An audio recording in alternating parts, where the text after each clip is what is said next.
এবার আসুন, একজন মুসলিম হিসেবে যখন আপনি স্বীকৃতি দিচ্ছেন যে আপনি মুসলিম, তাহলে আপনার উপরে যে একটা বড় ধরনের দায় দায়িত্ব চেপে গেছে, এইটাই আজকে অধিকাংশ মুসলিম ভ্রুক্ষেপ করেন না। সেটা আমি একটু সজাগ করিয়ে দিই। প্রথমে আসুন, মুসলিম হিসেবে কেউ যদি নিজেকে দাবি করে যে আমি মুসলিম বা কালেমা লা ইলাহা ইল্লাল্লাহ এটা বলে দিল তার মুখ দিয়ে, এখন কি তার উপরে দায় দায়িত্ব বর্তাবে? হ্যাঁ, বর্তাবে। আসলে এই সম্পর্কে দেখাই কোরআন এবং হাদিসে কি আছে। যদি এক কথায় বলতে চাই, তাহলে আল্লাহ সুবহানাহু ওয়া তাআলা আমাদেরকে যেন একটা সরল বাক্য দিয়ে এই কথাটাই বলেছেন যে বান্দা, এই পৃথিবীতে তোমার জন্মটাই হয়েছে, সৃষ্টিটাই হয়েছে মূলত আমার গোলামি করার জন্য। তার মানে এটা হলো একজন মানুষ মুসলিম হিসেবে সবচেয়ে বড় দায়িত্ব যে আমাদের সৃষ্টিটাই হয়েছে আল্লাহর ইবাদত করার জন্য। অন্যান্য সাবজেক্টগুলো পরে আসবে, এটা হচ্ছে মুখ্য এবং প্রথম এবং প্রধান। এই সম্পর্কে স্পষ্ট আয়াত যেটা সবাই জানেন, সূরা আয-যারিয়াত 11 নম্বর সূরা 56 নম্বর আয়াতে আল্লাহ বলেছেন, ওমা খালাকতুল জিন্না ওয়াল ইনসা ইল্লা লিয়াবুদুন, আমি তো জিন এবং ইনসানকে সৃষ্টি করতাম না, তবে কেন করেছি? ইল্লা লিয়াবুদুন, তারা কেবল এককভাবে আমার বন্দেগীকে পৃথিবীতে প্রতিষ্ঠিত করে দেখাবে। তাহলে একজন মুসলিম হিসেবে এটা হলো তার প্রধান এবং প্রথম কাজ, আল্লাহর ইবাদত করা। এবং এই সম্পর্কে যখন কোনো ব্যক্তি নিজেকে মুসলিম বলে দাবি করবে আর তখনই যে তার উপরে দায় দায়িত্ব চেপে যাবে, এই সম্পর্কে চমৎকার একটা হাদিস আমি আপনার কাছে পেশ করি। মূলত এটা হাদিস না, আসার, মানে আনাস রাদিয়াল্লাহু তাআলা আনহুর উক্তি। যদিও তিনি যেই বাক্যটা বলবেন এই বাক্যটা সরাসরি হাদিস আছে, রাসূল সাল্লাল্লাহু আলাইহি ওয়াসাল্লাম নিজেও এরকম একটা হাদিস আছে। তবে আনাস রাদিয়াল্লাহু তাআলা আনহুর একটা উক্তি আপনার কাছে পেশ করি। ইমাম বুখারী রাহিমাহুল্লাহ তিনি তার কিতাবুস সালাত, সালাতের অধ্যায় 8 নম্বর পর্বের 28 নম্বর অধ্যায় তিনি একটা হাদিস কোট করেছেন। কিবলা, আমাদের যে কিবলা আছে, ইস্তিকবাল আল কিবলা, মানে কিবলাকে, কাবাকে কিবলা বানালে বা আমাদের কিবলা যে পশ্চিম দিকে কাবার দিকে, এটা যখন কেউ মেনে নেয় তার মর্যাদা কি, এই পর্বে তিনি একটা আসার এনেছেন, মানে একটা উক্তি। হাদিস নাম্বার হচ্ছে 393। সালা মাইমুনা বিনতু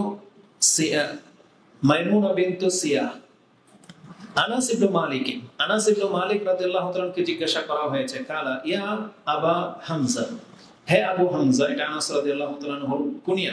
তাকে বলা হয়েছে, মা ইউহারিমু দামুল আবদি ওয়া মালু, একজন ব্যক্তির রক্ত এবং সম্পদ কিসে হারাম হয়?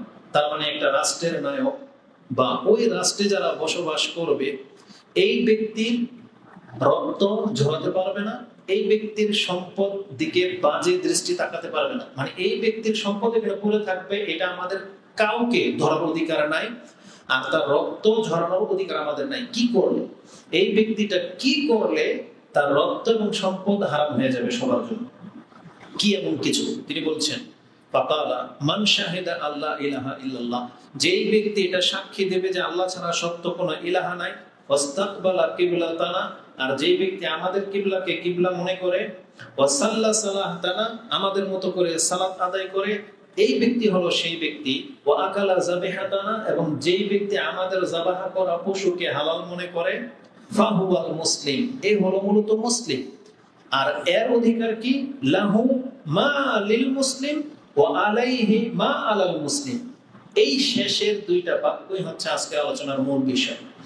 আনাস রাদিয়াল্লাহু তাআলা আনহু তিনি বলতেছেন, যেই ব্যক্তি সাক্ষী দেয় আল্লাহ ছাড়া সত্য কোনো ইলাহা নাই এবং আমাদের মতো করে সালাত আদায় করে, আমাদের কিবলাকে কিবলা মনে করে, তাহলে এই ব্যক্তির পরিচয় হলো এ হলো মুসলিম। আর যখনই এই ধরনের কোনো মুসলিম পৃথিবীতে থাকবে, তাহলে তার সম্পদ, তার রক্ত কি? হারাম, মানে পবিত্র। এখন আপনি অন্যায়ভাবে তার রক্ত ঝরাইতে পারবেন না, অন্যায়ভাবে তার মাল সম্পদ আপনি ভক্ষণ করতে পারবেন না, মানে তার সাথে জালিয়াতি করতে পারবেন না, কারণ সে একজন মুসলিম। আর মুসলিম মানেই হলো এমনটা সম্মানিত। এই কথাটা বলতে গিয়ে তিনি শেষে একটা কথা বলেছেন, হুয়া মুসলিম, মানে সে হচ্ছে একজন মুসলিম ব্যক্তি। লাহু মা লিল মুসলিম, আল্লাহ সুবহানাহু ওয়া তাআলার পক্ষ থেকে একজন মুসলিমের যত অধিকার আছে, মুসলিম হলে যত অধিকার আছে সব তার উপরে বর্তাবে। তার মানে সে ওই সমস্ত সম্মান পাবে। যেমন প্রথম মুসলিম ধরেন মুহাম্মদুর রাসূলুল্লাহ সাল্লাল্লাহু আলাইহি ওয়াসাল্লাম, তারপরে আবু বকর, তারপরে ওমর, ওসমান, আলী, তাদের মান সম্মান যা, এই ইসলামের উপরে তাদের হক যতটা, কিয়ামত পর্যন্ত যে কোনো ব্যক্তি কালেমা সাক্ষী দেবে সেও একই মানের মর্যাদার মুসলিম, সেও একই মানের মর্যাদার মুসলিম। মানে আবু বকর রাদিয়াল্লাহু তাআলা রক্ত ঝরানো যেমন হারাম, এই ব্যক্তি পাপী হলেও এর রক্ত ঝরানো কি হারাম। কিসের ভিত্তিতে? শুধু মুসলিম হওয়ার ভিত্তিতে। বলছে লাহু মালিল মুসলিম, একজন মুসলিম যত ফ্যাসিলিটি পাবে রাষ্ট্রনায়কের পক্ষ থেকে, একটা সাধারণ মুসলিম ওই একই রকমের মান মর্যাদা রাখে, মানে সেও এই ফ্যাসিলিটি গুলি পাবে। এবং তিনি বলেছেন ও আলাইহি মা আলাল মুসলিম, একজন মুসলিমের উপরে যত রকমের দায় দায়িত্ব আছে এই ব্যক্তির উপরেও ওই দায় দায়িত্ব চেপে যাবে। তার মানে যখনই আবু বকর রাদিয়াল্লাহু তাআলা বলেছেন লা ইলাহা ইল্লাল্লাহ মুহাম্মাদুর রাসূলুল্লাহ, তার উপরে যতগুলো দায় দায়িত্ব চেপে গেছে, এখনো যদি কেউ বলে আশহাদু আল্লা ইলাহা ইল্লাল্লাহ, তাহলে ওই একই দায়িত্ব আপনার আমার উপরে চেপে যাবে। আমি এই কথাটা কেন আপনার কাছে পেশ করেছি? যে আমি বলতে চাচ্ছি যখনই কোনো ব্যক্তি নিজেকে মুসলিম বলে দাবি করবে, তাহলে তার উপরে যে আল্লাহর পক্ষ থেকে কিছু দায় দায়িত্ব আছে, এটাকে প্রমাণ করার জন্য আমি আনাস রাদিয়াল্লাহু তাআলার এই কথাটা আপনার কাছে পেশ করতেছি। যে তিনি বলেছেন ও আলাইহি মা আলাল মুসলিম, একজন মুসলিমের উপরে যত দায় দায়িত্ব আছে সেটা এই ব্যক্তির উপরে এসে বর্তাবে। এখন আমরা এখানে যারা আছি সবাই কি নিজেকে মুসলিম দাবি করি? বলেন, সবাই কি মুসলিম? তাহলে এই কোরআনের মধ্যে যতগুলো আয়াত আছে ইয়া আইয়ুহাল্লাযীনা আমানু, এই মর্মে যতগুলো আয়াত আছে, আমি যতটা গুনেছি সেটা প্রায় 89 থেকে 90টা আয়াত আছে এই মর্মে। এই প্রত্যেকটা আয়াত এখন আমাদের প্রত্যেকের উপরে সমানভাবে ফরজ। তার মানে আল্লাহর পক্ষ থেকে যে দায়িত্বটা পৃথিবীতে মুহাম্মদ সাল্লাল্লাহু আলাইহি সাল্লামকে দেওয়া হয়েছিল, ওই যেই দায়িত্ব, যেমন ইসলাম মানে কি? 5 ওয়াক্ত সালাত আদায় করা, টাকা সম্পত্তির মালিক হয়ে গেলে যাকাত দেয়া, রমজান মাস আসলে সিয়াম পালন করা, অর্থ সম্পত্তির মালিক হয়ে গেলে হজ পালন করা, আপনি যদি সম্পদশালী হন দান সদকা করা, পিতামাতার খেদমত করা, সন্তানদের ভরণ পোষণ দেয়া, যত রকমের কল্যাণকর কাজ আছে যেমনটা সাহাবায়ে কেরামদের উপরে বর্তিয়েছিল, ওই একই দায় দায়িত্ব এখন আমাদের উপরে বর্তিয়ে গেছে, মানে আমাদের উপরেও চলে আসছে এই জিনিস।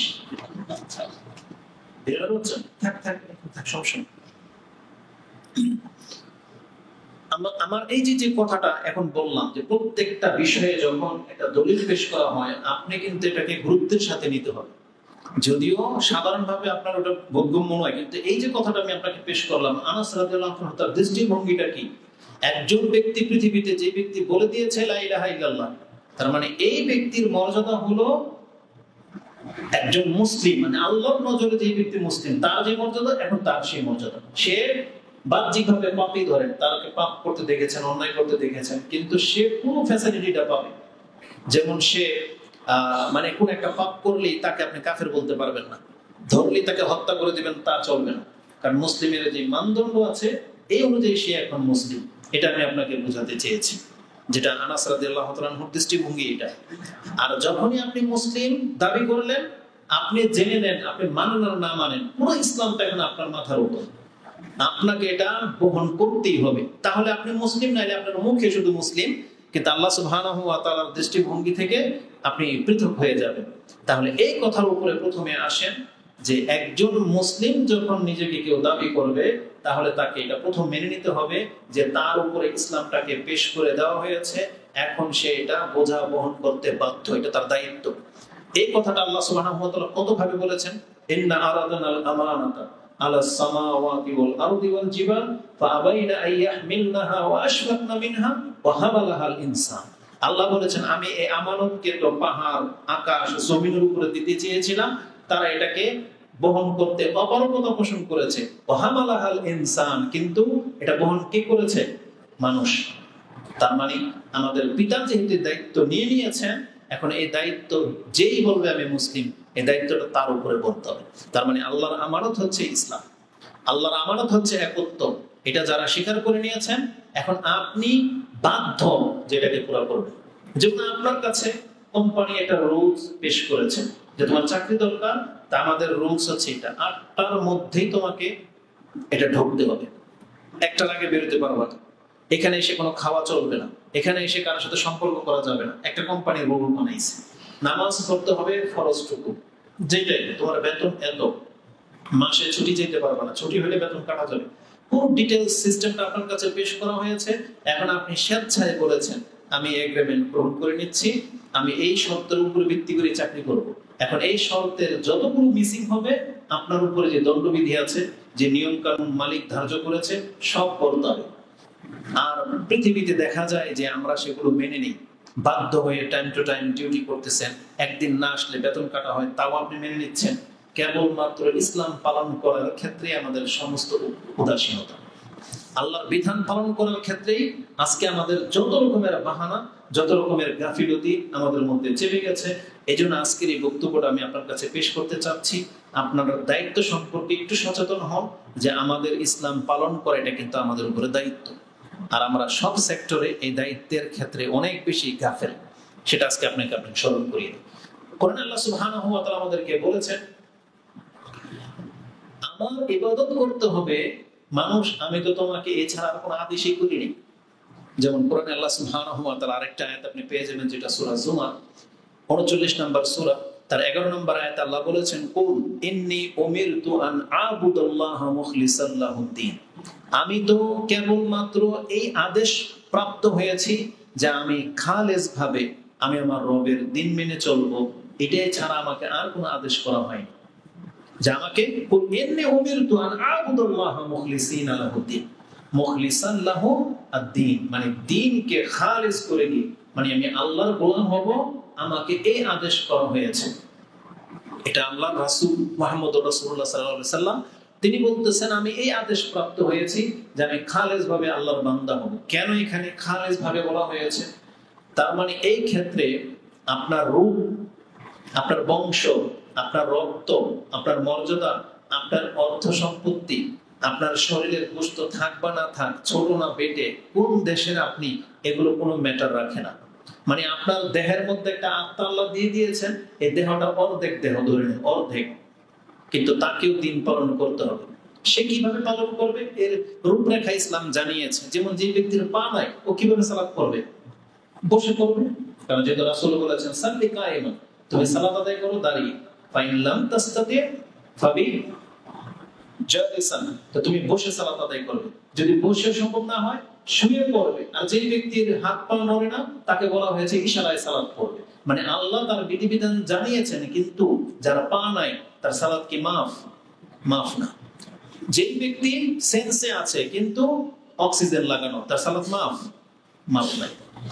আমি যখন আসলে এটা বলি না, আমাদের অন্তর কিন্তু ফেটে যায়। কারণ আজকে আমরা সুস্থরা ধর্মটাকে এমন ভাবে তামসা বানিয়ে ফেলেছি, অথচ আমাদের ইসলামের দিক নির্দেশনা দেখেন এই ব্যক্তি পর্যন্ত নামাজ থেকে মাপ পাচ্ছে না।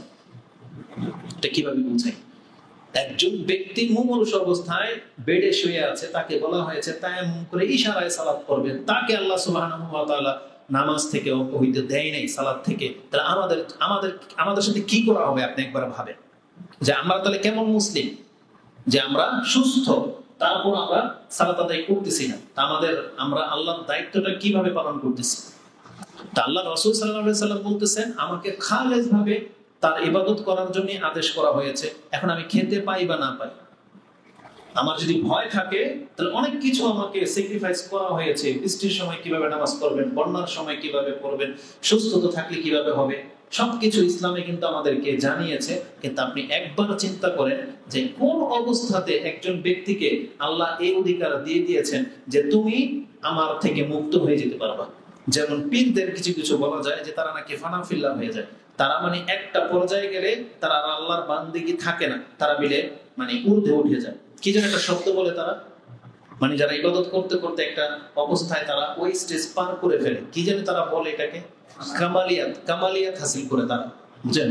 ফানাফিল্লাহ হয়ে যায় তো মিশে যায়, মানে কামালিয়াত হাসিল করে নেয় তারা, তাদের নাকি আর নামাজ রোজা লাগে না। পৃথিবীতে এমন কোন ব্যক্তির সাথে এমন কোন সিচুয়েশন কি আছে যে আল্লাহ তাকে অধিকার দিয়েছে? যদি হতো তাহলে কে পাইতো? আমাদের নবী মুহাম্মদুর রাসূলুল্লাহ সাল্লাল্লাহু আলাইহি ওয়াসাল্লাম। অথচ সেই রাসূল সাল্লাল্লাহু আলাইহি সাল্লামের একটা হাদিসকে ইমাম বুখারী আপনি সালাতের অধ্যায়ে দেখেন এনেছেন যে একজন ব্যক্তি কতটুকু অসুস্থ হলে তার জামাত মাফ। এটা প্রমাণ করতে গিয়ে তিনি রাসূল সাল্লাল্লাহু আলাইহি এমন একটা হাদিস এনেছেন, আমাদের কারো উপায় নেই। কি হাদিস এনেছেন জানেন? রাসূল সাল্লাল্লাহু আলাইহি জীবনের সর্বশেষ নামাজ, যে তিনি অজ্ঞান হয়ে আছেন। কিছুক্ষণ পর যখন তার হুঁশ ফিরেছে তখন বলেছেন আসাল্লান নাস, মানুষ কি নামাজ পড়ে নিয়েছে? তখন বলা হলো যে না, অপেক্ষায় আছে। আবার বেহুশ হয়ে গেছে। আবার যখন জ্ঞান ফিরেছে ফালাম্মা ওয়াজাদা ফি নাফসিহি খিফাতান, তিনি যখন তার নাফসের উপর একটা হালকা অনুভব করলেন, যে মরে যাবেন একটু পরে রাসূলুল্লাহ সাল্লাল্লাহু আলাইহি ওয়াসাল্লাম, কিন্তু তার মনে হচ্ছে মাথা ব্যথা মনে একটু কমেছে, আমি মনে হয় উঠে দাঁড়াতে পারবো। তিনি যখন তার অন্তর থেকে এটা ফিল হলো যে আমি একটু সুস্থ বোধ করতেছি, তখন তিনি কি করলেন? হাদা বাইনা রাজুলাইনি, তিনি দুই ব্যক্তির কাঁধে ভর করে দাঁড়াতে চাইলেন, কিন্তু পারলেন না। কিন্তু সেই দুই ব্যক্তিকে আব্বাস এবং আলী রাদিয়াল্লাহু তাআলা আনহুমা, তারা দুইজনে তাকে টেনে তুলেছেন। রাসূল কিন্তু হেঁটে যেতে পারেন। তার ঘর থেকে এই মেহরাব পর্যন্ত তিনি তারা আলগিয়ে এনেছেন রাসূলের পা দুইটা এইভাবে বালুর মধ্যে হেঁচে দিয়ে, তারপরে তার মিম্বর পর্যন্ত তাকে নিয়ে আসা হয়েছিল।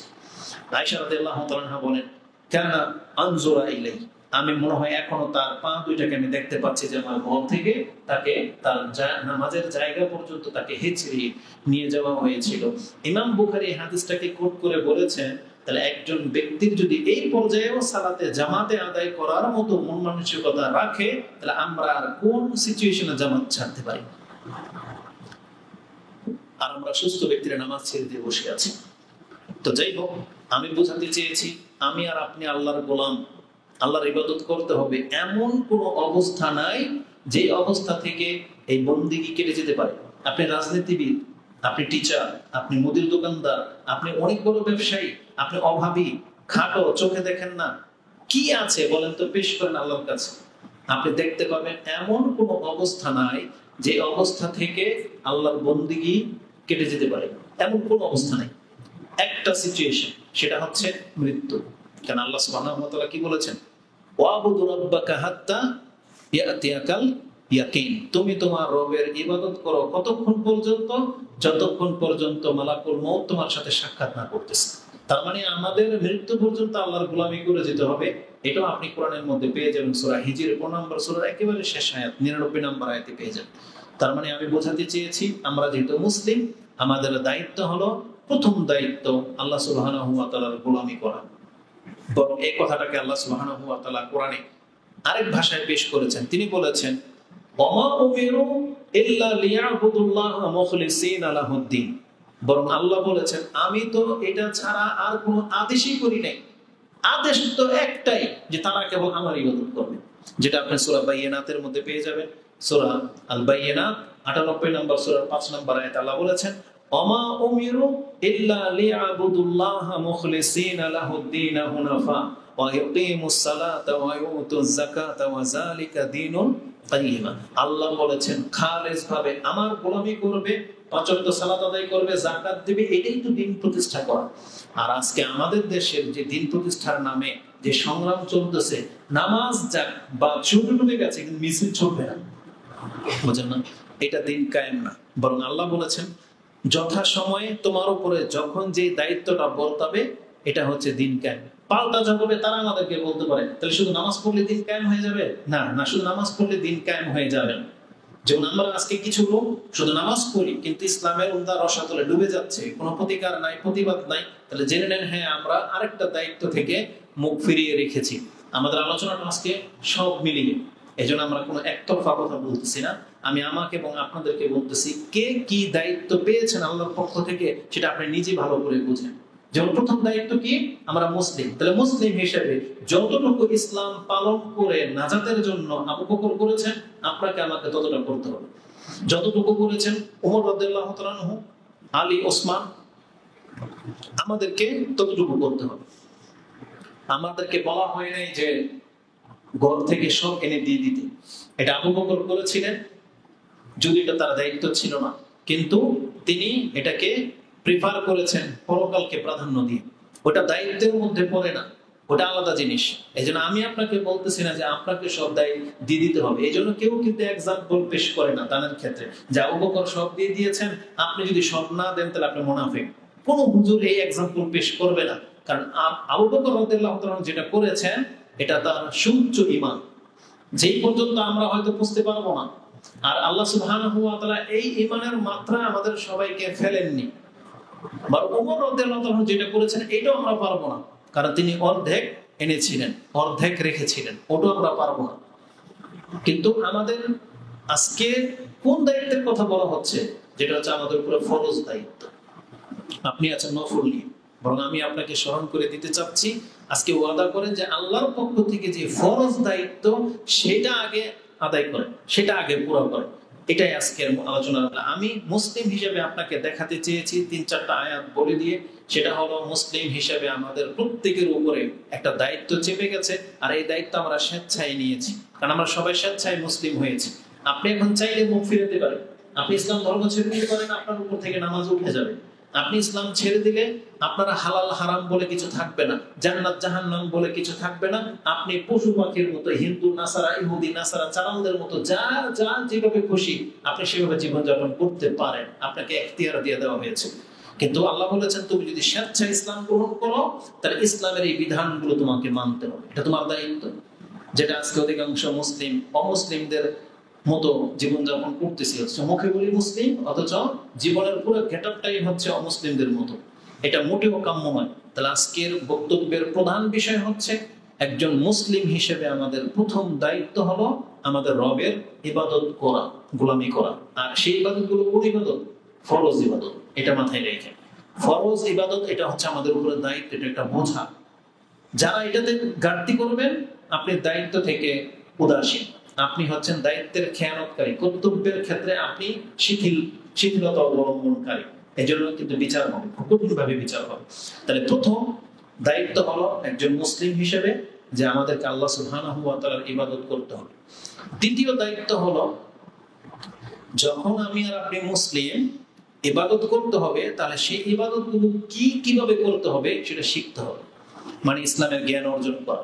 এটা শুধু হুজুরদের জন্য না, আর এটা শুধু মাদ্রাসাওয়ালাদের জন্য না। একজন মুসলিম হিসেবে যতটুকু দায়িত্ব আপনাকে পালন করতে হবে, ততটুকু দায়িত্ব আপনাকে শিখতে হবে। তার মানে আপনি 5 ওয়াক্ত নামাজ, ফরজ নামাজ আদায় করবেন, এটা যেমন আপনার দায়িত্ব, তাহলে আপনার দায়িত্ব সেই 5 ওয়াক্ত সালাত কিভাবে কবুলযোগ্য হবে, এর জন্য কি শর্ত আছে, কি নিষেধ আছে, সেগুলো আপনাকে জানতে হবে। আর এগুলো জানার জন্য প্রয়োজনে যদি আপনাকে মাদ্রাসায় ভর্তি হতে হয়, হতে হবে। মাদ্রাসার প্রয়োজন না হলে না হবে, কিন্তু শিখতে হবে। মসজিদে আসলে মসজিদে এসে শিখতে হবে, মক্তবে এসে শিখতে হলে মক্তবে এসে শিখতে হবে, নেটের মাধ্যমে শিখবেন, শিখতে হবে। মানে 5 ওয়াক্ত নামাজ কিভাবে সুষ্ঠুভাবে কবুলযোগ্য হবে, এটা আপনাকে শিখতে হবে, জ্ঞান চর্চা করা। আর জ্ঞানের লিস্টের মধ্যে সর্বপ্রথম একজন মুসলিমের উপরে যে জিনিসগুলো জানা শিখা ফরজ, তার প্রথম চ্যাপ্টার হলো তার রব সম্পর্কে জানা। আপনি যে আল্লাহর প্রতি ঈমান এনেছেন, সে আল্লাহকে আপনি চিনেন না, সে আল্লাহ সুবহানাহু ওয়া তাআলার অস্তিত্ব কোথায় আছে আপনি জানেন না, তার সম্পর্কে আল্লাহ কোরআনে কি জানিয়েছেন, তার ফিতরত মানে নেচার বা তার নফস, আল্লাহ সুবহানাহু ওয়া তাআলা এগুলো কোরআনে ব্যবহার করেছেন। মানে কি বুঝাতে চাইলাম, মানে আল্লাহ কি চিন্তা করেন, আল্লাহ কি পছন্দ করেন, আল্লাহ কি অপছন্দ করেন, আল্লাহ কি ভালোবাসেন, আল্লাহ কি ঘৃণা করেন, কোন জিনিসে আল্লাহ সন্তুষ্ট হন, কোন জিনিসে আল্লাহ অসন্তুষ্ট হন, এটা প্রত্যেকটা মুসলিমের জানাটা ফরজ। না হয় কি হবে, এমন একটা কথা বলে দিবেন, আপনি জানলেন না আল্লাহ এটাতে সন্তুষ্ট হলো কি অসন্তুষ্ট হলো। যদি আপনি না জানেন, আপনার না জানাটা কিন্তু আপনার নাজাতের সাবাব হবে না। আপনি কিন্তু কিয়ামতের মাঠে এই কথা বলতে পারবেন না যে আল্লাহ আমি অসন্তুষ্ট, একদিন ধান শুকাইতে দিয়েছি, বৃষ্টি আসার কারণে আপনাকে গালি দিয়েছি, আমি তো জানতাম না, এটা কত বড় পাপ। কিয়ামতের মাঠে আপনি এই উযর পেশ করলে চলবে? তখন আল্লাহ আপনাকে বলবেন, কেন আমি কি কোরআন নাযিল করিনি? আর প্রত্যেকটা ব্যক্তির বিচারের ক্ষেত্রে কিন্তু এই কথাটাই আছে। আল্লাহ বলবে যে আমি কি তোমাকে নসিহা করি নাই, আমি কি তোমাকে সুস্থতা দেই নাই, আমি কি তোমাকে মিষ্টি পানি পান করার তৌফিক দেই নাই? একজন ব্যক্তি সব বলবে যে হ্যাঁ আল্লাহ আপনি দিয়েছিলেন। তখন আল্লাহ বলবেন, তাহলে তুমি আমার ইবাদত করোনি কেন? ধরবেন। তাহলে আল্লাহ নিয়ামতগুলোকে স্মরণ করিয়ে দিবেন, এবং আল্লাহ বলবেন আমি কি তোমার জন্য কোরআন নাযিল করিনি? এমনকি রাসূল সাল্লাল্লাহু আলাইহি ওয়াসাল্লামকে নিয়ে আসা হবে যে এই ব্যক্তি সম্পর্কে তোমার মন্তব্য কি, তাকে কি আমি পাঠাই নাই? এটা বলা হবে। তো তার মানে কি? তার মানে হলো আমরা যে দিন পালন করা যেটা আমাদের দায়িত্ব, সেই দিন কি এটা শিক্ষা করা, এটা আমাদের দায়িত্ব। যেই দায়িত্ব থেকে আজকে পৃথিবীর অধিকাংশ মুসলিম মুখ ফিরিয়ে নিয়েছেন। অধিকাংশ মুসলিম বলা চলে। যেই ব্যক্তি সূরা ফাতিহার অর্থ শিখল না এখন পর্যন্ত, আত্তাহিয়াতুর অর্থ জানে না, দুরূদের অর্থ জানে না, নামাজে সে কি বলে আল্লাহু আকবার, সামিআল্লাহু লিমান হামিদা, এই যে বাক্যগুলো যে কি বলে সে আল্লাহর কাছে সুবহান রাব্বিয়াল আলা বা সুবহান রাব্বিয়াল আযীম, এর মানে কি সে জানলো না আজ পর্যন্ত। তাহলে এই ব্যক্তি কতটা গাফেল। তাহলে দ্বিতীয় মূলনীতি হলো আমাদেরকে আমাদের দায়িত্বের মধ্যে পড়ে যে আমাদেরকে বলা হয় নাই যে আপনি পুরো পিএইচডি করে ফেলবেন, কিন্তু কতটুকু দায়িত্ব, আমাদের রব যে একজন আছেন ইলাহ হিসাবে, এটা আপনাকে জানতে হবে। এটা জানার জন্য আমরা যা করা লাগে আপনাকে করতে হবে। এটা যে প্রথম জানতে হবে, এই সম্পর্কে আল্লাহ সুবহানাহু ওয়া তাআলা কিন্তু আয়াত নাযিল করেছেন। এটা আপনি কোথা থেকে দলিল নেবেন? কোরআন নাযিল হওয়ার প্রথম বাক্য কি ছিল? সেটা ইকরা। কোরআন নাযিল হয়েছে এই বাক্য দিয়েই যে ইকরা, তুমি পড়ো।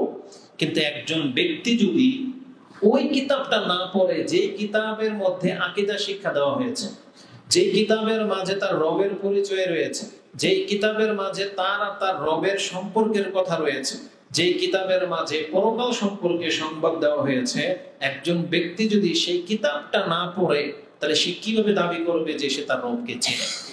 এই জন্য কোরআনের সেই আয়াতকে আপনি ফোকাস করবেন যে আমাদের উপরে পড়তে যে হবে, মানে কোরআন যে শিখতে হবে বা আমাদের ধর্মটা শিখতে হবে, এটা আমাদের উপরে অনেক বড় দায়িত্ব। আর এটা আল্লাহ প্রথম নাযিল করেছেন ইকরা বলে দিয়ে, যে ইকরা, তুমি পড়ো। এই পড়তে পড়তে আপনি কি পাবেন? কোরআন যখন আপনি পড়লেন কি পাবেন? দেখবেন পড়তে পড়তে আপনি পেয়ে যাবেন যে আমাদের রব মুহাম্মদ সাল্লাল্লাহু আলাইহি ওয়াসাল্লাম কে বলেছেন ফাআলাম আন্নাহু লা ইলাহা ইল্লাল্লাহ, হে নবী আপনি জেনে নেন, এটা জ্ঞান অর্জন করেন, আল্লাহ ছাড়া সত্য কোনো ইলাহা নাই। এই আয়াত আপনি পেয়ে যাবেন, যেটা সূরা মুহাম্মদের 19 নম্বর আয়াতে আছে, যে আপনি জানেন যে তোমাদের একজন ইলাহ আছেন। তাহলে আমাদের একজন ইলাহ আছেন, এটা জানাটা প্রত্যেকটা মুসলিমের উপরে ফরজ। আর রাসূলুল্লাহ সাল্লাল্লাহু আলাইহি ওয়াসাল্লামের একটা হাদিস রয়েছে এই মর্মে, ইবনে মাজাতে আপনি 224 নম্বরে পেয়ে যাবেন, মুকাদ্দামাতে মানে শুরুতেই, যে রাসূল বলেছেন তালাবুল ইলমি ফারিদাতুন আলা কুল্লি মুসলিম, প্রত্যেকটা মুসলিমের উপর এটা ফরজ যে সে তার ধর্ম সম্পর্কে জানবে। তার ইলম, তার কি সম্পর্কে ইলম? তার রব সম্পর্কে, তার রাসূল সম্পর্কে, এবং তার দ্বীনের যে মাসলা মাসাইল আছে এই সম্পর্কে আপনাকে জানতে হবে। আজকের হজ নাই, তা আজকের হজ সম্পর্কে জানতে হবে, ফরজ না। আজকে আপনার টাকা হয় নাই, যাকাত সম্পর্কে জানতে হবে, এটা আপনার উপরে ফরজ না। কিন্তু আজকে যখন আপনি ইনকাম করবেন, তাহলে যে চাকরিতে যে সোর্সের মাধ্যমে আপনার টাকা আসবে, সেই সোর্সটা হালাল না হারাম হবে, এটা আগে আপনাকে জানতে হবে। কিন্তু আজকে অধিকাংশ মুসলিমদের চরিত্র কি? সে কোন একটা কাজ করে ফেলে, টাকা নিয়ে এসে পরে খাইয়াও ফেলছে, বুঝছেন, তারপরে কয়েক বছর পরে গিয়ে সে জিজ্ঞেস করে আমি যে কাজটা করেছিলাম এটা হালাল হয়েছে না হারাম, এটা জায়েজ না নাজায়েজ, মানে ওগুলো কিন্তু পচে গলে রক্ত মাংস হয়ে গেছে। এখন গিয়ে তার প্রশ্ন জাগছে আমি যে এটা খেয়েছিলাম এটা কি হালাল না হারাম। যেমন আজকেও এক মহিলা মেসেজ দিছে যে তালিমি বৈঠকের পরে আমাকে মিষ্টি দিছে, এই মিষ্টিটা খাওয়া হালাল না হারাম, বুঝেন? তার মানে আমাদের চরিত্র হলো আমরা ঘটনা ঘটাই ফেলি, তারপরে গিয়ে যদি একটু এহসাস হয় তখন জিজ্ঞেস করে এটা হালাল ছিল না হারাম ছিল। বিয়ে করেছে 10 বছর আগে, 2টা বাচ্চা হয়ে গেছে, এখন শুনছে যে গার্জিয়ান ছাড়া বিয়ে হয় না, তাহলে 10 বছরের এই বিয়েটা কি জায়েজ না নাজায়েজ? বুঝেন, এটা আমাদের চরিত্র। কথায় কথায় তালাক দেয়, 5 বছর ধরে চলতেছে। কিছু ঘটনা বলতেছে আপনাদেরকে, 5 বছর ধরে চলতেছে, কিছু হলেই নাকি স্বামী তালাক দেয়, এই পর্যন্ত কয়েকশো তালাক হয়ে গেছে। এখন জিজ্ঞেস করতেছে আমাদের সম্পর্কটা কি বৈধ না অবৈধ? এটা মুসলমানদের চরিত্র। অথচ মুসলিমদেরকে কি শিক্ষা দেওয়া হয়েছে? যখনই কোনো একজন ব্যক্তি ইসলাম গ্রহণ করবে, তাহলে তাকে এটাকে ধরার আগে তাকে আগে জানতে হবে এটা হালাল না হারাম, নাকি এটা খেয়ে জানতে হবে হালাল না হারাম, এটা মুখে তোলার আগে জানতে হবে এটা হালাল না হারাম। আর যখন তার কাছে জ্ঞান চলে আসবে যেটা হারাম হওয়ার সম্ভাবনা আছে, তখন সেটা তদন্ত করে দেখবে। কিন্তু মুসলিম সমাজে আমি আপনাকে বলতেছি না যে বোতলের ভিতরে পানি রাখা আছে তাই বলে কি এটা আমাদেরকে আগে জানতে হবে এটা হালাল না হারাম। এটা কি বুঝাইছি আমি? এটা বুঝাইনি। কারণ এটা কিসের বোতল? পানির বোতল। পানি হালাল না হারাম? হালাল। তাহলে পানির বোতল যেহেতু এটা হালাল, কিন্তু এই পানিটা যদি একটা মদের বোতলে থাকতো, এখন আপনি কি পেয়ে খেয়ে নিতেন নাকি যাচাই করতেন? যাচাই করতেন। তার মানে যেখানে সন্দেহ আসবে, যেখানে আপনার এলেম আপনাকে বাধা দিয়ে দিবে, যে সম্পর্কে আপনার জ্ঞান নাই, ওই জায়গায় পা দেওয়ার আগে, ওটা ধরার আগে আপনার এলেম অর্জন করতে হবে। আপনি ব্যাংকে অ্যাকাউন্ট করবেন, করেন নাই এখনো, করে 10 বছর পরে জিজ্ঞেস করতেছেন এই লাভের অঙ্কটা কি হালাল না হারাম। বরং আপনাকে এখন কি করতে হতো, ওই অ্যাকাউন্টটা করার আগে জিজ্ঞেস করতে হতো যে এই নিয়মে অ্যাকাউন্ট করা যায় কি যায় না। এটা হচ্ছে মুসলিমদের চরিত্র। কিন্তু সেই মুসলিমদের চরিত্র আজকে কোথায় হারিয়ে গেছে। 10 বছর ধরে বললাম অন্যায় ভাবে বিয়ে করেছে, এখন জিজ্ঞেস করে এটা হালাল না হারাম। এটা মুসলমানদের চরিত্র হতে পারে না। এই জন্য আগে জানতে হবে যে আমাদের কোনটা হালাল, কোনটা হারাম, কোনটা জায়েজ, কোনটা না জায়েজ। এটা আমাদের দায়িত্বের মধ্যে পড়ে। এজন্য রাসূল বলেছেন তালাবুল ইলমি ফারিদাতুন আলা কুল্লি মুসলিম, প্রত্যেকটা মুসলিমের উপরে তার দ্বীনের জ্ঞান অর্জন করা এটা তার উপরে ফরজ। বিশেষ করে তার রব একজন আছেন, একজন মাত্র ইলাহ, এটা জানাটা প্রত্যেকটা মুসলিমের উপরে ফরজ। এটা হচ্ছে আমাদের দ্বিতীয় দায়িত্ব। তৃতীয় দায়িত্ব কি? আপনি শিখে গেছেন যে আমাদেরকে ধর্ম পালন করতে হবে, ধর্ম জানতে হবে, আপনি জানলেন এবং পালন করতেছেন। তৃতীয় দায়িত্ব হলো যেই দিন আপনি গ্রহণ করেছেন, যেটাকে আপনি হক মনে করেন, এই দিনের দিকে মানুষকে ডাকতে হবে। এটা আপনার দায়িত্ব, এটা আমাদের দায়িত্ব। যদি এটা আমরা না করি, আপনার সামনে অন্যায় হচ্ছে, সেটা আপনার সন্তান করুক বা অন্য কেউ করুক, অন্যায় হচ্ছে, আপনি জানেন যে এটা অন্যায়, তাহলে আপনি যদি এখন ওকে না ডাকেন, ওকে যদি নিষেধ না করেন, তাহলে আপনি আপনার দায়িত্ব থেকে মুখ ফিরিয়ে নিলেন। এটা আজকে অধিকাংশ মুসলিমদের চরিত্র। যে কোনো দায়িত্বশীল ব্যক্তি তার চোখের সামনে অন্যায় হচ্ছে, পাপ হচ্ছে, সে বাধা দেয় না, সে মানুষকে হকের দিকে ডাকে না। আবার আপনারা যারা হক পেয়ে গেছেন, কোরআন সুন্নাহ বুঝে গেছেন এবং বুঝতে পারতেছেন যে এটাই হক পথ, কিন্তু আপনি আপনার দিন নিয়ে বসে আছেন, আপনি মানুষকে দাওয়াত দিচ্ছেন না। কিন্তু আমি আপনাকে বলে দিই দাওয়াতি কাজের গুরুত্ব কত। আমি আমাকে দিয়ে একটা এক্সাম্পল আপনার কাছে পেশ করি। যদিও মানুষ অনেক সময় নিজেকে সাধু সাব্যস্ত করতে গিয়ে কথাটা ঘুরিয়ে ফিরিয়ে বলে, কিন্তু আমি ওইরকম বিষয়টা না। আমি আমার উদাহরণে আপনাকে দিব। আমি যখন সৌদি আরবে ছিলাম, তখন আমাকে প্রথম দাওয়াত দেওয়া হয়েছিল, এখানে একটা ইসলামিক কালচারাল সেন্টার আছে, এখানে একটা হুজুর বয়ান করে, দুপুরে খাবার দেওয়া হয়, তাহলে চলেন ওখানে যাই। এটা প্রথম দাওয়াত দেওয়া হয়েছিল। আর দাওয়াত দেওয়া হয়েছিল কি বলে, যে দুপুরে এখানে খাবার দেওয়া হয় আর একটা বয়ান করা হয়। আমি কিন্তু যাইনি, কারণ এই রৌদ্রের মধ্যে যেতে একটা আনইজি লেগেছে। পরবর্তীতে আমি যখন একটা কোম্পানিতে জব করি, তখন একই কোম্পানিতে তো জব করলে একই রুমে 2-3 জন থাকে। তা আমাদের রুমমেট ছিল 2-1 জন, একটা ফ্ল্যাট নিয়ে ছিলাম। আলহামদুলিল্লাহ, যদি অল্প বেতনে ছিল, তারপরে শান শৌকতের সাথে সৌদি আরবে ছিলাম, বস্তির মতো বসবাস করিনি। তো 2 জন ফ্রেন্ড সার্কেল ছিল, এরা জব করতো, মানে চাকরি পেতো। আমি তখন ফ্রি ছিলাম, চাকরি পাইনি। তখন বসে বসে ওই যে কার্ড আছে না, কার্ড একা একা যখন গেমস মিলাতাম, তখন আমার দাড়িও ছিল না, কিছুই ছিল না। ইসলামিক কালচারাল সেন্টারের একজন ছাত্র ওই বিল্ডিং এ থাকতো। ও একা খেত, এদের সাথে মিশতো না, আর ও নামাজ পড়তো। আমি যখন ওই রুমে প্রথম যাই, পাশের রুমওয়ালা আমাকে বলেছিল যে আপনি আমাদের সাথে খাওয়া দাওয়া করবেন, ওনার সাথে আপনার মিলবে না, কারণ উনি একটু অন্যরকম। এই কথাটা বলছেন। কেন অন্যরকম? মানে সে আমাদের সাথে মিশে না, একটু আপার গ্রেডের। তা আমি যখন একা একা বসে বসে ওই যে কাঠ নিয়ে খেলছি, তখন এই লোকটা কিন্তু দেখেছে, সে আমাকে দাওয়াত দেয়নি। এই ইসলামিক কালচারাল সেন্টারে আমাকে দাওয়াত দিয়েছে আরেকজন, ব্রাহ্মণবাড়িয়ার এক ছেলে, নাম হচ্ছে নাহিদ। সে অনেক মেহনত করেছে এবং আমাদের পেছনে খরচ করেছে, ভাড়া দিয়ে সেন্টারে নিয়ে গেছে। একটা পর্যায়ে অন্তরটা সেন্টারে লেগেই গেল। এই লোক, যেই লোকের সাথে আমার এই 4 বছর আগে দেখা, তার ঘরে একদিন আল্লাহ সুবহানাহু ওয়া তাআলা আমাকে হেদায়েত দিয়েছেন, দাড়ি হয়েছে, হজ করলাম। শেখ যেখানে বসে বক্তব্য দেয়, যেটা আমাদের আরো 2 ভাই এখানে আছে, ওরা সৌদি আরব থেকে এই যে আসছে, মুস্তাকিম, আব্দুর রহমান, এরাও আলহামদুলিল্লাহ ইসলামিক কালচারাল সেন্টারের ছাত্র, আজকে আসছে এখানে মুক্তারপুর থেকে। তো ওরা সাক্ষী আছে। শেখ মতিউর মাদানী হাফেজাহুল্লাহ জুমার নামাজের পরে আমাদের ক্লাস শুরু হতো 1:15টায়, আমরা সেন্টারে পৌঁছে যেতাম 1:45টায়। এই 30 মিনিট এভাবে ছড়াই ছিটিয়ে মানুষ বসতো। তখন শেখ বলতো যে এদেরকে নিয়ে কিছু বলবো, প্র্যাকটিস করো, কথা বলতে। 15 মিনিট আমাকে সময় দেওয়া হতো, আরো 2-1 ভাই সময় পেত, তবে আমি থাকা অবস্থায় সবচেয়ে বেশি সময়টা আমি পেয়েছি। এক পর্যায়ে রাসূলুল্লাহ, মানে এক পর্যায়ে আমাদের শেখ মতিউর মাদানী হাফেজাহুল্লাহ মঙ্গলবার দিন যখন মানুষ কম থাকতো বা ব্যস্ততা থাকতো, আমাকে বলতো তুমি একটা বিষয় নিয়ে আলোচনা করো। সেই সুযোগটা আমাকে দেওয়া হয়েছে। তখন আমি যখন 1 ঘন্টা বক্তব্য করতাম, এই লোকটা যেটা 4 বছর আগে আমাকে ঘরে দেখেছিল, দাওয়াত দেয় নাই, সে একদিন আমাকে সেন্টারে পেয়ে আমাকে বলতেছে, যে মাহমুদ ভাই আপনাকে কিন্তু আমি প্রথমে দেখেছিলাম এই অবস্থায়, জিন্সের প্যান্ট পরা, দাড়ি নাই, এই সেই, ওই দিন যদি আমি আপনাকে দাওয়াতটা দিতাম সেন্টারে, কারণ আল্লাহ তো আমার তকদিরে হিদায়াত লিখেছেন, আমি কোনো না কোনো ভাবে সেন্টারে যাবো বা ধর্ম পালন করব, নামাজি হব, কিন্তু এই ভাগটা, নেকির ভাগটা এখন কে পাবে? ওই নাহিদ পাবে। কে পাবে? যে আমাকে দাওয়াত দিয়েছিল। তাহলে আমি আর আপনি জানি না যে কাকে আল্লাহ হেদায়েত করবে। আমি যখন সৌদি আরব থেকে 10 বছর পরে ফিরে এসেছি, আমার বাড়িতে পাঠানটুলি, আমাদের অধিকাংশ ফ্রেন্ড সার্কেল, ভাই ব্রাদার সবই প্লেয়ার, খেলাধুলা, গান বাজনা এগুলো নিয়ে থাকে। আমি এসে এমন কিছু ব্যক্তিদের চেহারা দেখলাম, তারা তাদের গালেও যে দাড়ি গজায় যাবে, তারা নেশাখোর, মদ খাইতো, গালাগালির ভাষা ছাড়া কোনো ভাষা নাই, তারা পর্যন্ত দাড়িওয়ালা হয়ে গেছে। এটা একটা বিস্ময়কর না? তার মানে আপনি মনে করতেছেন লোকটা অনেক খারাপ, ওকে হেদায়েত পাবে, ওরা বলিয়ে লাভ কি? সুবহানাল্লাহ, আপনি জানেন না আল্লাহ সুবহানাহু ওয়া তাআলা কাকে কবে কিভাবে হেদায়েত করবে।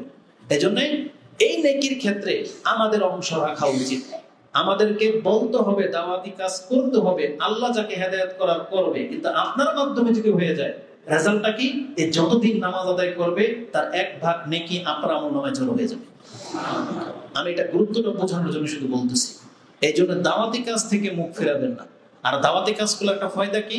ধরেন আমি এখন বক্তব্য করি, এখন আমার দ্বারা কি প্রকাশ্য পাপ করা শোভা পায়?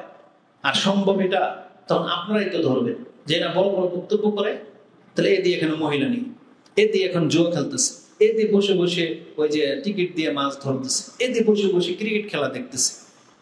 কিন্তু দাওয়াতি কাজ যখন আমি করব, তখন এই পুরো সার্কেলটা আমার সেফ, মানে বন্ধ হয়ে যাবে, কারণ আমি আর ওই পাপ পুরো করতে পারবো না। তার মানে আপনি যদি দাওয়াতি কাজ করেন, এটা পাপ থেকে বাঁচার অনেক বড় একটা মাধ্যম। দাঁড়িয়ে রাখা, এটা পাপ থেকে বাঁচার অনেক বড় একটা মাধ্যম।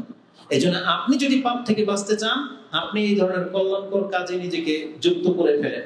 আপনিও মসজিদের কোনো না কোনো খাদেম হয়ে যান। কেন? কারণ আপনি যখন মসজিদের কোনো খাদেম হয়ে যাবেন, লজ্জায় হইলেও আপনি ওই পাপগুলো করতে পারবেন না। লজ্জায় হইলেও আপনাকে 5 ওয়াক্ত নামাজ মসজিদে আসা পড়তে হবে। কেন? কারণ আপনি মসজিদের এত বড় একটা পদে আছেন, ইমাম সাহেব, মুয়াজ্জিন, যে কোনো একটা খিদমত হয়ে যাবে। তা আমি বলতে চেয়েছি, আল্লাহ সুবহানাহু ওয়া তাআলার দিকে মানুষকে ডাকতে হবে, এটা কিন্তু মুসলিমদের দায়িত্ব ছিল। কোরআনে আল্লাহ সুবহানাহু ওয়া তাআলা তো স্পষ্ট ভাষায় বলেছেন, কুনতুম খায়রা উম্মাহ উখরিজাত লিন-নাস তা'মুরুনা বিল মারুফ ওয়া তানহাউনা আনিল মুনকার। আল্লাহ বলেছেন তোমরা হইলা শ্রেষ্ঠ জাতি, কুনতুম খায়রা উম্মাহ, তোমরাই শ্রেষ্ঠ জাতি। কিসের ভিত্তিতে? চেহারার ভিত্তিতে না। আল্লাহ বলেছেন তা'মুরুনা বিল মারুফ, তোমাদের কাজ হলো মানুষকে ভালো কাজের আদেশ করা, ওয়া তানহাউনা আনিল মুনকার, এবং মন্দ কাজ থেকে মানুষকে নিষেধ করা, ওয়া তু'মিনুনা বিল্লাহ, তোমাদের উচিত আল্লাহর প্রতি ঈমান আনা। এইজন্য তোমরা শ্রেষ্ঠ।